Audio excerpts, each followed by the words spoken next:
Hello and welcome back to Tinker Talks Guns. We're going to take a brief break from reviewing CZ pistols this week and talk a little bit more about revolvers. Now, they don't hold very many shots, but in their favor, they are exceptionally reliable and they don't care what ammunition you put in them. Hollow points, wad cutters, semi-wad cutters, they just don't care. If it fits, it fires. But one thing they don't do in addition to holding not as many rounds as most semi-autos is they do not reload quickly, which is why they invented speed loaders. And it has been recently brought to my attention that a great many younger gun enthusiasts are so unfamiliar with revolvers that they're not familiar with the concept of speed loaders. And a couple times people have asked, how do you use them? So we're going to show you that today. We'll probably do that on the tabletop. All right, so we have a Colt Detective Special and a Smith & Wesson second model hand ejector converted to take 45 ACP in moon clips, which we'll get to that in a minute. Now, speed loaders are designed to load all 6 cartridges at once. This is HKS. It's the most common and pretty typical speed loader. There are variations, but they're all just variations on a theme. They hold 6 cartridges. Now, all of these cartridges are marked. They have fired primers, and they have been marked with nail polish to indicate that they are dummy cartridges. So,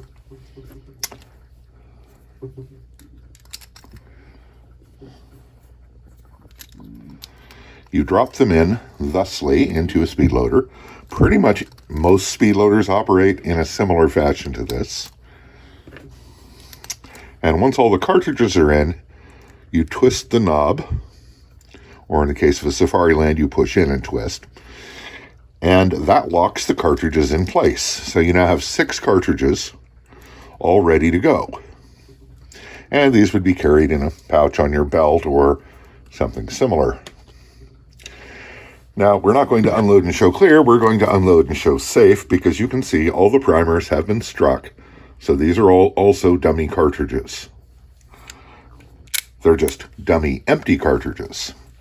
So, you're firing your revolver, you either run out or decide it's time to reload. First thing to do is to release the cylinder and bring the offhand up to the side of the gun and pop the cylinder out with these 2 fingers. I usually use 1 finger because I have bigger hands than most people. Then you upend the revolver and hit the ejector to push out the empties. Bring it back over and you can see we have a cartridge stuck, so just knock it out. Take the speed loader, drop it in place, twist the knob, and the cartridges fall into the cylinder. Then you close it, regrip it with the right hand, and you're ready to go. Now, I'm going to reset this. So, just a moment, we'll be right back. All right, so once again, you finish firing, and you release the cylinder, turn the gun upside down, eject the empties, drop the speed loader in place, turn it, and then let go of the speed loader. Okay, presumably you're in a hurry. The speed loader is now empty. It is no longer your friend, so off it goes. And then you quickly shift back to your firing grip. Now, when you're adept at this can be done in about 4 seconds. And when I was adept with it, that's about how long it took me. Which is not as fast as an auto. Typically, average person can reload one of those in about 2 seconds. But it's way better than sticking them in individually. Now, in 1917, the U.S. had adopted 45 ACP, which is a rimless cartridge. And they did not have enough 1911s on hand when we entered World War I, so they asked Colt & Smith & Wesson to make revolvers that would fire 45 ACP held in a 3-round clip. And of course, this was the model 1917, whether it was made by Colt or Smith & Wesson. And it's characterized by using 45 ACP in 3-round clips. Now, of course, in the fullness of time, people expanded this to 6-round clips because it just made sense. And originally, star clips were used, or, moon clips, were used exclusively with revolvers firing semi-automatic cartridges. But in recent years, they've started using them with rimmed cartridges too. They're quicker than speed loaders, but they're a little more fragile. So you have to be careful. Generally, they're held on basically a post attached to your belt so that they can be safe and quickly withdrawn from the post and used in the weapon.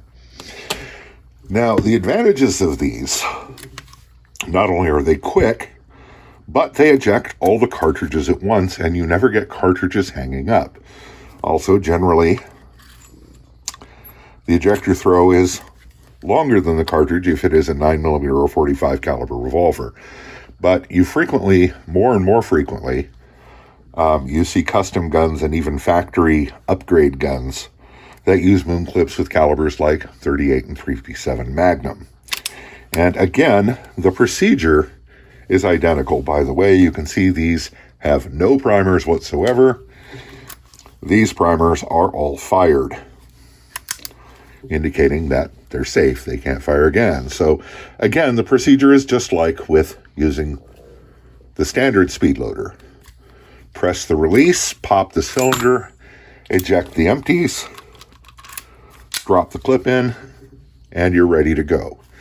And this is, in practice, quite quick and pretty easy to master. And if you're using round-nose target ammo or hollow points, they drop in very quickly and easily, as you can see. And unlike the speed loader, you can just drop them and go. And of course, when you eject them, you just kick them out and don't worry about the clips. You've presumably got bigger concerns at that time. So, there is your basic primer on speed loaders. And I hope that's helpful. In the 21st century, I do find the role of the revolver as a duty weapon something of a dubious prospect. But as an individual self-defense or home defense weapon, they still have a lot going for them, and a lot of people still like them very much. And the manual of arms is very simple. Open it, fill the holes with bullets, close it, and pull through the double action trigger. It doesn't get much simpler. And although revolvers do jam, and when they do, you've got a paperweight. You're not going to clear it in combat. But they practically never jam, and they don't care what kind of ammo you feed them. As long as it fits, it fires. So there's a lot to be said for a revolver. Just maybe not if you're, on the front lines of law enforcement or the military. Anyway, I hope this was useful to you. I hope this finds you well. Stay safe, take care, and we'll talk to you again real soon.